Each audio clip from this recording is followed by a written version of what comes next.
S, ಇಲ್ಲಿ ಕೇಸರಿ ಕಿಚಡಿ ಅನ್ನುವಂಥದ್ದನ್ನು ಯಾಕೆ ಇದನ್ನು ಹೇಳ್ತಿದ್ವಿ ಅಂತ ಹೇಳಿದ್ರೆ, ಸದ್ಯಕ್ಕೆ ಸಮ್ಮಿಶ್ರ ಸರ್ಕಾರ ಮತ್ತೆ ಈಗ ದೇಶದಲ್ಲಿ ಆಡಳಿತಕ್ಕೆ ಬಂದಿರುವಂಥದ್ದು. 2014ರಲ್ಲಿ ಬಿಜೆಪಿಗೆ ಪೂರ್ಣ ಬಹುಮತ ಬಂದಂತಹ ಸಂದರ್ಭದಲ್ಲಿ ಬಿಜೆಪಿಯ ನಾಯಕರುಗಳೆಲ್ಲರೂ ಕೂಡ ಹೇಳ್ತಾ ಇದ್ರು, ಬಹಳ ಖುಷಿಯಾಗಿ ಹೇಳ್ತಾ ಇದ್ರು, ನಮಗೆ ಕಿಚಡಿ ಸರ್ಕಾರಗಳು ಸಾಕು, ಹಂಗಾಗಿ ಬಲಿಷ್ಠ ಸದೃಢ ಸಮರ್ಥ ಸರ್ಕಾರವನ್ನ ದೇಶವಾಸಿಗಳು ಆಯ್ಕೆ ಮಾಡಿದ್ದಾರೆ ಅನ್ನುವಂತ ಹೇಳ್ತಾರೆ. ಆದರೆ ಈಗ 10 ವರ್ಷಗಳ ನಂತರ ಮತ್ತೆ ಅದೇ ಕಿಚಡಿಯ ವ್ಯವಸ್ಥೆಗೆ ಹೋಗ್ತಾ ಇರುವಂಥದ್ದು ಸ್ಪಷ್ಟ ಇದೆ. ಸಮ್ಮಿಶ್ರ ಸರ್ಕಾರದ ವ್ಯವಸ್ಥೆ ದೇಶದಲ್ಲಿ ಈಗ ಜಾರಿ ಆಗ್ತಾ ಇರುವಂಥದ್ದು ಮತ್ತೊಮ್ಮೆ ಜನ ಕೊಟ್ಟಿರುವಂತಹ ತೀರ್ಪು ಈ ಸ್ವರೂಪದಲ್ಲಿ. ಇದನ್ನ ಕಿಚಡಿ ಅಂತ ಕೂಡ ಹೇಳ್ಬೋದು, ಅಥವಾ ಕೇಸರಿ ಬಾತ್ ಕೂಡ ಕೇಸರಿ ಪಕ್ಷದವರಿಗೆ ಕಾಣಬಹುದು. ಯಾಕೆಂತ ಹೇಳಿದ್ರೆ ಕೇಸರಿ ಬಾತ್ನಲ್ಲೂ ಕೂಡ ಹೇಗೆ ಗೋಡಂಬಿ ದ್ರಾಕ್ಷಿ ಇರುತ್ತೋ ಹಾಗೇನೆ ನಮ್ಮ ಸರ್ಕಾರಕ್ಕೂ ಕೂಡ ಗೋಡಂಬಿ ದ್ರಾಕ್ಷಿಯ ರೀತಿಯಲ್ಲಿ ಉಳಿದವರ ಸಹಕಾರ ಇದೆ. ಹಂಗಾಗಿ ಇದೊಂದು ಕೇಸರಿ ಬಾತ್ ಕೂಡ ಹೇಳ್ಕೋಬಹುದು. ಆದರೆ ಏನೇ ಆದರೂ ಕೂಡ ಈಗ ಸಮ್ಮಿಶ್ರ ಸರ್ಕಾರದ ಆಳ್ವಿಕೆಯ ಸವಾಲು ಮತ್ತೊಂದು ಬಾರಿ ಈಗ ದೇಶದ ಮುಂದಿರುವಂಥದ್ದು. ಹಾಗೆಯೇ ಸಮ್ಮಿಶ್ರ ಸರ್ಕಾರ ರಚನೆ ಆಗ್ತಾ ಇರುವ ಸಂದರ್ಭದಲ್ಲಿ ಒಂದಿಷ್ಟು ಪ್ರಶ್ನೆಗಳು ಕೂಡ ಮೂಡ್ತವೆ. ಅಂತಹ ಪ್ರಶ್ನೆಗಳ ವಿಚಾರವನ್ನ ನಾವು ನೋಡ್ತಾ ಹೋಗೋಣ. ಈ ಒಂದು ಫಲಿತಾಂಶದ ನಂತರ ಮೂಡ್ಕೊಂಡಿರುವಂತಹ ಪ್ರಶ್ನೆಗಳಿವು. ಮೋದಿ ಅಲೆ ಏನಾಯಿತು ಅನ್ನೋದು, ಕರ್ನಾಟಕದ ಮಟ್ಟಿಗೆ ಮೋದಿ ಅಲೆ ಇನ್ನೂ ಇದೆ ಅನ್ನುವಂತಹ ವಿಚಾರಗಳಲ್ಲಿ ಬಹಳಷ್ಟು ಚರ್ಚೆಗಳು ಇದ್ದೇ ಇರ್ತವೆ. ಆದರೆ ದೇಶದ ಮಟ್ಟದಲ್ಲಿ, ವಿಶೇಷವಾಗಿ ಉತ್ತರ ಪ್ರದೇಶದಲ್ಲಿ, ಬಿಹಾರದಲ್ಲಿ, ಇಂತಹ ರಾಜ್ಯಗಳಲ್ಲಿ, ರಾಜಸ್ಥಾನದಲ್ಲಿ, ಇಂತಹ ರಾಜ್ಯಗಳಲ್ಲಿ ಅಥವಾ ಹರಿಯಾಣದಲ್ಲಿ ಯಾವ ರೀತಿಯಾಗಿ ಆಯಿತು, ಹಾಗಾದ್ರೆ ಮೋದಿ ಅಲೆ ಏನಾಯಿತು ಈ ರಾಜ್ಯಗಳಲ್ಲಿ ಅನ್ನುವಂತಹ ಪ್ರಶ್ನೆ. ಮತ್ತು ಸ್ವತಃ ಪ್ರಧಾನಿ ನರೇಂದ್ರ ಮೋದಿಯವರು 2019ರಲ್ಲಿ 4 ಲಕ್ಷಕ್ಕಿಂತ ಹೆಚ್ಚು ಮತಗಳ ಅಂತರದಿಂದ ಗೆಲುವು ಸಾಧಿಸಿದಂಥವರು, ಕಾಶಿ ಕಾರಿಡಾರ್ನಂತಹ ಯೋಜನೆಗಳನ್ನು ತನ್ನ ಮತಕ್ಷೇತ್ರಕ್ಕೆ ತಂದಂತಹವರು, ಏನು ವಾರಣಾಸಿಯಲ್ಲಿ ಸಂಪೂರ್ಣವಾದಂತಹ ಅಭಿವೃದ್ಧಿ ಆಗಿದೆ, ಗಂಗಾ ಶುದ್ಧೀಕರಣದಿಂದ ಸೇರಿಕೊಂಡು ಬಹಳಷ್ಟು ವಿಚಾರಗಳಲ್ಲಿ ನಾವು ಕೆಲಸ ಮಾಡಿದ್ದೀವಿ ಅಂತ ಹೇಳಿದಂಥವ್ರಿಗೂ ಕೂಡ ಅವರ ಲೀಡ್ ಸಿಕ್ಕಿರುವಂಥ ಕೇವಲ 1.5 ಲಕ್ಷ ಮತಗಳ ಅಂತರದ ಗೆಲುವು ಮಾತ್ರ ಅವರಿಗೆ ಸಿಕ್ಕಿರುವಂಥದ್ದು. ಹೀಗಾಗಿ ಮೋದಿ ಅಲೆ ಏನಾಯಿತು ಅನ್ನುವಂಥದ್ದು ಕಡೆಯ ಹಂತದಲ್ಲಿ ಮತದಾನ ನಡೆದಂತಹ ವಾರಣಾಸಿಯಲ್ಲಿ ಲಾಸ್ಟ್ ಫೇಸ್ ಎಲೆಕ್ಷನ್ ಬಗ್ಗೆ ಇನ್ನೊಂದಷ್ಟು ಇಂಟ್ರೆಸ್ಟಿಂಗ್ ಅಂಶಗಳನ್ನು ನಾನು ನಿಮಗೆ ಮುಂದಿನ ಹಂತದಲ್ಲಿ ತೋರಿಸ್ತೀನಿ. ಯಾಕಂದರೆ ಲಾಸ್ಟ್ ಫೇಸ್ ಎಲೆಕ್ಷನ್ ಇದೆಯಲ್ಲ, ಅದು ಬಹಳಷ್ಟು ವಿಚಾರಗಳನ್ನು ಕೂಡ ಹೇಳುತ್ತೆ. ಅದರ ಬಗ್ಗೆಯೂ ಕೂಡ ನಾನು ನಿಮಗೆ ಮತ್ತೆ ಹೇಳ್ತೀನಿ. ಆದರೆ ಮೋದಿ ಅಲೆ ಏನಾಯಿತು ಅನ್ನುವಂತಹ ಪ್ರಶ್ನೆಯೂ ಕೂಡ ಒಂದು ಮೂಡುತ್ತೆ ಫಲಿತಾಂಶದ ನಂತರ. ಆದರೆ ಮೋದಿ ಅಲೆ ಇರಲೇ ಇಲ್ವಾ ಅಂತ ಹೇಳೋಕ್ಕೂ ಕೂಡ ಆಗೋದಿಲ್ಲ. ಯಾಕಂದರೆ ಒಡಿಶಾದಲ್ಲಿ ಇರಬಹುದು, ಒಡಿಶಾದಲ್ಲಿ ಸಂಪೂರ್ಣ ಸರ್ಕಾರವನ್ನು ರಚನೆ ಮಾಡಿದಂತಹ ಅಂಶವೂ ಕೂಡ ಇಲ್ಲಿ ನಾವು ಗಮನದಲ್ಲಿ ಇಟ್ಟುಕೊಂಡೇ ಮಾತನಾಡಬೇಕಾಗತ್ತೆ. ಮಧ್ಯಪ್ರದೇಶದಲ್ಲಿ 29 ಸೀಟ್ ಗೆದ್ದಿರುವಂಥದ್ದನ್ನು ಕೂಡ ನಾವು ಇಟ್ಕೊಂಡೇ ಮಾತನಾಡಬೇಕಾಗುತ್ತೆ. ಹಾಗೆಯೇ ಸಮ್ಮಿಶ್ರ ಸ್ಥಿರತೆ ಮತ್ತು ಸಹಕಾರದ ವಿಚಾರವೂ ಕೂಡ ಇಲ್ಲಿ ಬಹಳ ಮುಖ್ಯವಾಗಿರುವಂತಹ ಒಂದು ಪ್ರಶ್ನೆ ಆಗಿರುತ್ತೆ. ಅಂದರೆ ಸಮ್ಮಿಶ್ರ ಸರ್ಕಾರದ ರಚನೆ ಆದಂತಹ ಸಂದರ್ಭದಲ್ಲಿ ಅದು ಸ್ಥಿರತೆ ಮತ್ತು ಸಹಕಾರ ಹೇಗಿರುತ್ತೆ, ಸ್ಥಿರತೆ ಈಗಿನ ಮೇಲ್ನೋಟದ ಅಂಕಿಅಂಶದ ಪ್ರಕಾರವಾಗಿ ಹೋದರೆ ಸ್ಥಿರತೆಗೆ ಯಾವುದೇ ರೀತಿಯಿಂದ ಅಡ್ಡಿ ಆತಂಕಗಳಿಲ್ಲ. ಆದರೆ ಸ್ಥಿರತೆ ಇಲ್ಲಿ ಮನ್ ಕಿ ಬಾತ್ ಜೊತೆಗೆ ಮಿತ್ರರ ಮಾತನ್ನು ಕೂಡ ಕೇಳಬೇಕಾದಂಥ ಅನಿವಾರ್ಯತೆಯೂ ಕೂಡ ಈ ಸಮ್ಮಿಶ್ರ ಸರ್ಕಾರದಲ್ಲಿ ಇದ್ದೇ ಇರುತ್ತೆ ಅಂತ ಹೇಳಿ. ಈ ಕಾರಣಕ್ಕೆ ಸಮ್ಮಿಶ್ರ ಅನ್ನುವಂಥದ್ದು ಸ್ಥಿರತೆ ಮತ್ತು ಸಹಕಾರದ ವಿಚಾರದಲ್ಲಿ ಇರುವಂತಹ ಪ್ರಶ್ನೆಗಳು ಕೂಡ ಬಹಳ ಮುಖ್ಯವಾಗಿರುತ್ತದೆ. ಇದರ ನಂತರ ಪ್ರಬಲ ಪ್ರತಿಧ್ವನಿಯೂ ಕೂಡ ಈಗ ಮೂಡುತ್ತೆ. ಲೋಕಸಭೆ ಒಳಗಡೆ ಯಾವುದೇ ಬಿಲ್ಲನ್ನು ಬಹಳ ಆರಾಮಾಗಿ ಪಾಸ್ ಮಾಡ್ಕೊಂಡು ಹೋಗ್ತಾ ಇದ್ದಂತಹ ಭಾರತೀಯ ಜನತಾ ಪಕ್ಷ ನೇತೃತ್ವದ ಹಿಂದಿನ NDA ಸರ್ಕಾರಗಳಿಗೂ, ಅಂದರೆ 2 ಅವಧಿಯಲ್ಲೂ ಕೂಡ NDAನೇ ಆಡಳಿತವನ್ನು ನಡೆಸಿರೋದು. ಇನ್ನು ಬಿಜೆಪಿ ಮಿತ್ರರನ್ನೇನು ಬಿಟ್ಟು ಆಡಳಿತವನ್ನು ನಡೆಸಲಿಲ್ಲ. ಮಿತ್ರರಿಗೆ ಕೊಡಬೇಕಾಗಿರುವಂತಹ ಗೌರವದ ಸ್ವರೂಪದಲ್ಲೇ ಅವರಿಗೆ ಮಂತ್ರಿ ಸ್ಥಾನಮಾನಗಳನ್ನು ಕೂಡ ಕೊಡ್ತಿತ್ತು.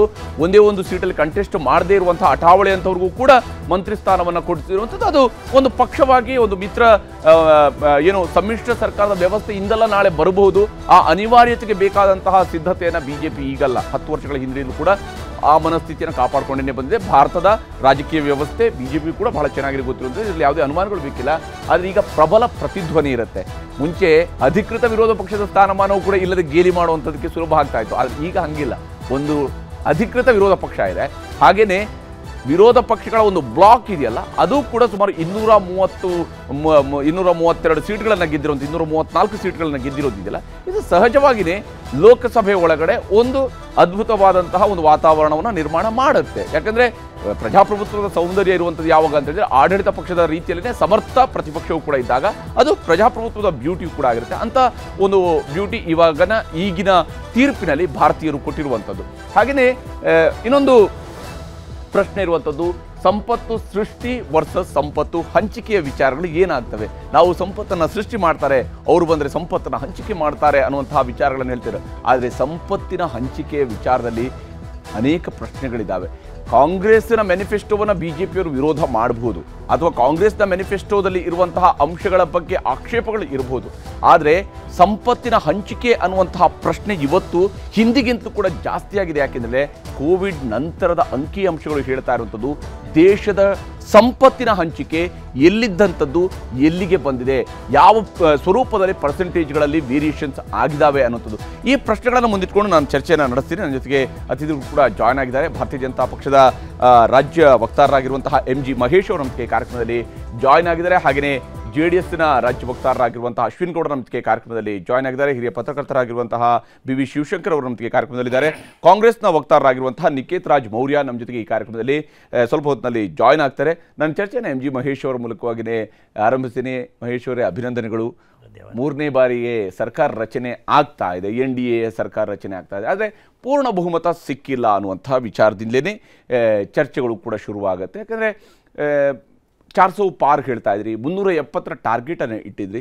ದೇಶದ ಜನ 240 ಸೀಟ್ಗಳಿಗೆ ಕೊಟ್ಟು ಅಧಿಕಾರ ನಿಮ್ಮ ಕೈಲೇ ಇರಲಿ, ಆದರೆ ಕಂಟ್ರೋಲ್ಗೆ ಇನ್ನೊಂದಿಷ್ಟು ಜನವೂ ಕೂಡ ಇರಲಿ ಅನ್ನುವಂತಹ ಸ್ವರೂಪದಲ್ಲಿನೇ ತಮ್ಮ ತೀರ್ಪನ್ನು ಕೊಟ್ಟಿದ್ದಾರೆ. ಏನು ಹೇಳ್ತೀರಿ ಈ ತೀರ್ಪನ್ನು? ತೀರ್ಪನ್ನು ನಾನು ಸ್ವಾಗತ ಮಾಡ್ತೇನೆ, ಸಂತೋಷದಿಂದ ಅದನ್ನು ಸ್ವೀಕಾರ ಮಾಡ್ತೇನೆ. ಜನ ಕೊಟ್ಟಂಥ ಜನಾದೇಶವನ್ನು ಗೌರವಿಸ್ತಕ್ಕಂಥದ್ದು ನಮ್ಮ ಪರಿಪಾಠ ಕೂಡ. ಯಾರು ಒಂದು ಗುರಿಯನ್ನು ತಲುಪಬೇಕು ಅಂತಕ್ಕಂಥದ್ದು ಒಂದು ಸಂಸ್ಥೆ ಇರ್ಬೋದು, ವ್ಯಕ್ತಿ ಇರ್ಬೋದು, ಒಂದು ಗುರಿಯನ್ನು ನಿಶ್ಚಯ ಮಾಡ್ಕೊಂಡಿರ್ತಾರೆ.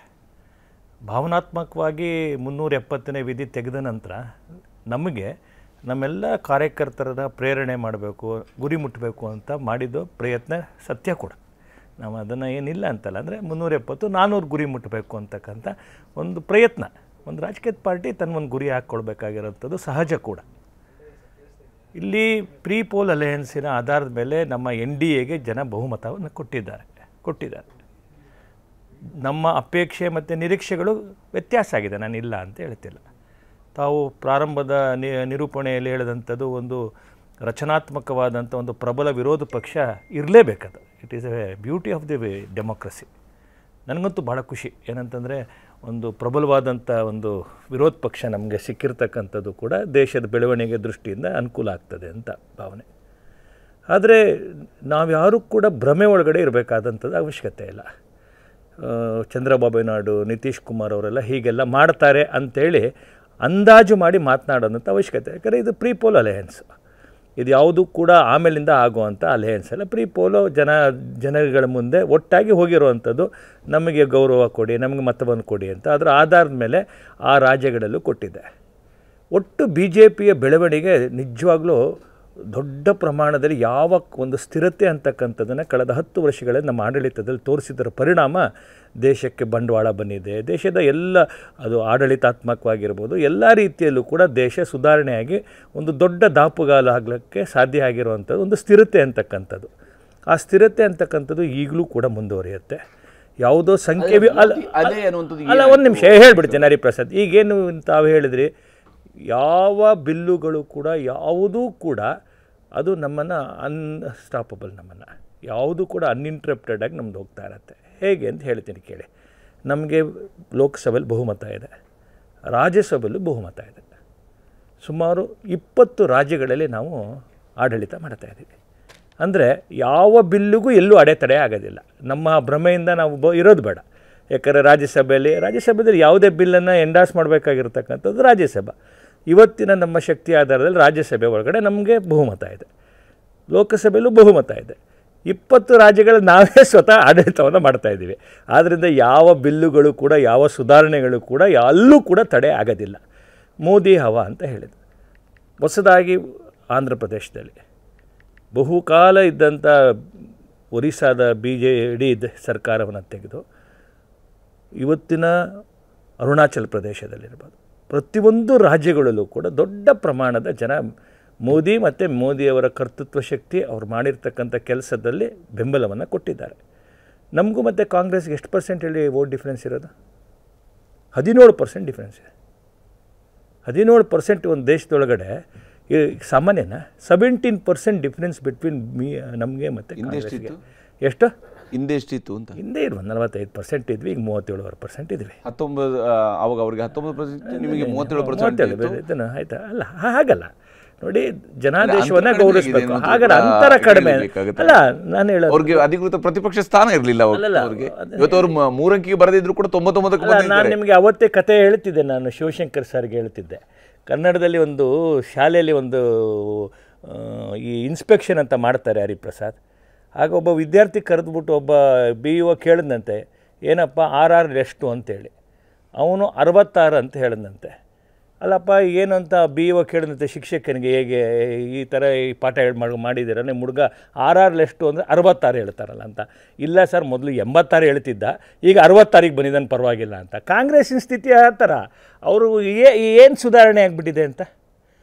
50 ವರ್ಷ ಈ ದೇಶದಲ್ಲಿ ಆಡದಂಥ ರಾಜಕೀಯ ಪಾರ್ಟಿ ತಮ್ಮ ಬೆನ್ನನ್ನು ತಾವೇ ತಟ್ಕೊಳ್ತಾ ಇರ್ತಕ್ಕಂಥದ್ದು ಏನಂತ, ನಾವು 50 ಇದ್ದಿದ್ದು 100 ಮಾಡಿದ್ವಿ ಅಂತೇಳಿ. 50 ಇದ್ದಿದ್ದು 100 ಮಾಡಿದ್ವಿ ಅಂದರೆ ಅವ್ರು ಎಷ್ಟು ವರ್ಷ ಈ ದೇಶದಲ್ಲಿ ಆಡಳಿತ ಮಾಡೋದಂಥದ್ದು? ಅಂದರೆ ಕಾಂಗ್ರೆಸ್ಸನ್ನು ಜನ ಒಪ್ಪಿದ್ದಾರೆ ಅಂತನಾ? ಕರ್ನಾಟಕದಲ್ಲಿ ಸ್ವತಃ ಮುಖ್ಯಮಂತ್ರಿಗಳು ತಮ್ಮ ಕ್ಷೇತ್ರ, ತಮ್ಮ ತಾವಿದ್ದಂಥ ಕ್ಷೇತ್ರದಲ್ಲಿ ಗೆಲ್ಸ್ಕೊಳಕ್ಕಾಗಲಿಲ್ಲ. ಒಬ್ಬ ಡೆಪ್ಟಿ CM ಆದಂಥವ್ರು ಸ್ವತಃ ಅವ್ರ ಕ್ಷೇತ್ರದಲ್ಲಿ ಗೆಲ್ಸ್ಕೊಳಕ್ಕಾಗಿಲ್ಲ. ಮತ್ತು ನಾನು ಹೇಳ್ತೀನಿ, ಜನಾದೇಶವನ್ನು ಸಹರ್ಷದಿಂದ ಗೌರವದಿಂದ ಕಾಣ್ತೀವಿ. ನಾವು ಆತ್ಮಾವಲೋಕನ ಮಾಡಬೇಕಾಗಿದೆ. ಏನಂತಂತಂದರೆ, ಪ್ರೆಸೆಂಟ್ ಸಿನಾರಿಯೋ ಒಳಗಡೆ ಕಾಂಟ್ರಪ್ರರಿ ಬೆಳವಣಿಗೆ, ದೇಶ ಜನಗಳ ಮನಸ್ಥಿತಿ ಜೊತೆ ನಾವು ಹೋಗಬೇಕಾದಂಥ ಅನಿವಾರ್ಯತೆ ಇದೆ ಅನ್ನೋದು ಈ ಸೂಚಿಸಿದ ಸತ್ಯ. ಕನ್ನಡಿಗರ ಮೆಚ್ಚಿನ ನಿಮ್ಮ ನ್ಯೂಸ್ 18 ಕನ್ನಡ ಈಗ ವಾಟ್ಸ್ಆಪ್ನಲ್ಲಿಯೂ ಲಭ್ಯ. ಕರ್ನಾಟಕ ಮತ್ತು ದೇಶ ವಿದೇಶದ 360 ಡಿಗ್ರಿ ಸುದ್ದಿ ವಿವರವನ್ನ ನೀವು ನಿಮ್ಮ ಕೈ ಬೆರಳುಗಳಲ್ಲಿಯೇ ಪಡೆಯೋದಿಕ್ಕೆ ಈ QR ಕೋಡ್ ಅನ್ನು ಸ್ಕ್ಯಾನ್ ಮಾಡಿ. ನಮ್ಮ ಚಾನೆಲ್ ಅನ್ನು ಫಾಲೋ ಮಾಡಿ, ನೋಟಿಫಿಕೇಶನ್ ಆನ್ ಮಾಡಿ.